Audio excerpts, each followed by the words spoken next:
জন্মগত ত্রুটি নিয়ে জন্মানো প্রথার শ্রবণ এবং বাকশক্তি একদমই নেই। ঠিকমতো শুনতে কিংবা বলতে না পারলেও সে চমৎকার ছবি আঁকে, যেন রং তুলির আঁচড়ে তার মনে থাকা না বলা অনুভূতি ব্যক্ত করে।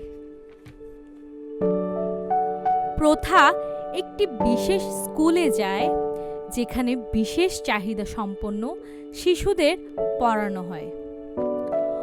অঙ্কন বা তারা যা করতে ভালোবাসে তাই শেখানো হয়। প্রথা স্কুলে যেতে খুব ভালোবাসে। ঘন্টার পর ঘন্টা বসে রং নিয়ে খেলে, ক্যানভাসে ইচ্ছা মতো মনের মাধুরী মিশিয়ে আঁকে। প্রথা আর তার মা বাবার স্বপ্ন সে একদিন বড় মাপের চিত্রশিল্পী হবে। প্রথার মা বাবা তাকে অনুপ্রেরণা যোগায় আরো ভালো করে আঁকতে।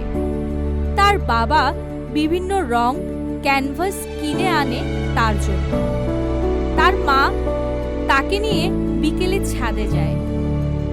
আকাশে মেঘের ভেলা গোধূলি দেখিয়ে তা ক্যানভাসে আঁকতে বলেন।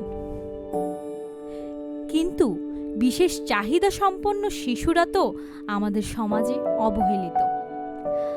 আশেপাশের লোকজন, আত্মীয় স্বজনরা কটূক্তি করার সুযোগ পেলেই বলতো, হ্যাঁ, কানে শুনে না, বলতে পারে না, ওই মেয়েকে নিয়ে কত ঢং, পাগল মেয়েকে বাসায় বেঁধে না রেখে আঁকিবুকি শেখাচ্ছে, সুস্থ মানুষে হিমশিম খাচ্ছে, আবার এই বোবা কালা নাকি চিত্রশিল্পী হবে। একদিন প্রথার স্কুলে সব বাচ্চাদের মা বাবাকে ডাকা হলো। স্কুল থেকে জানানো হলো বাংলাদেশ, ভারত, নেপাল মৈত্রী চিত্রাঙ্কন প্রতিযোগিতার আয়োজন করা হয়েছে। প্রথার স্কুল থেকে শিক্ষকরা একটি ছবি নির্বাচন করবেন এই ইন্টারন্যাশনাল এক্সিবিশনের জন্য। সব বাচ্চাদের বাসা থেকে সুন্দর করে কয়েকটা ড্রয়িং করে নিয়ে যেতে বললেন। প্রথা বেশ কয়েকটা ছবি এঁকে নিয়ে গেল। সবার অনেক অনেক ছবির মধ্যে প্রথার একটি ছবি নির্বাচিত হলো এক্সিবিশনের জন্য।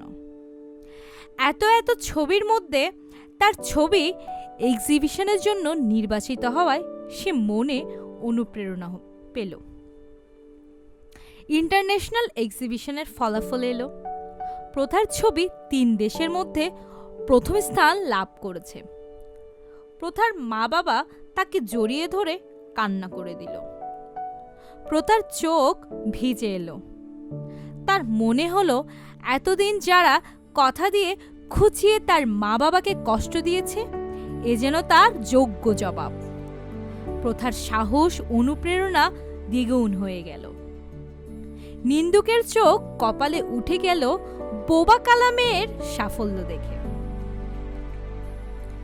প্রথার যুদ্ধের হাতিয়ার তার তুলি, রং, ক্যানভাস। আঁকিবুকি সমাজের বেড়াজাল আর নিন্দুকের মুখ বন্ধের অস্ত্র। সে উপলব্ধি করে স্বপ্ন মানে সাহস। তার চোখ, হাত, নাক, কান, মুখ সবই এই লড়াইয়ের অংশ। মনে রেখো, স্বপ্ন জয়ে শুধু শব্দ কিংবা বাক্য নয়, অস্ত্র হতে পারে তোমার লক্ষ্য। বাক্য প্রয়োগে উত্তর দেওয়ার চেয়ে নিন্দুকের মুখে ছাই দিয়ে নিজের স্বপ্ন পূরণ করে দেখিয়ে দেয়াতেই আসল বিজয়।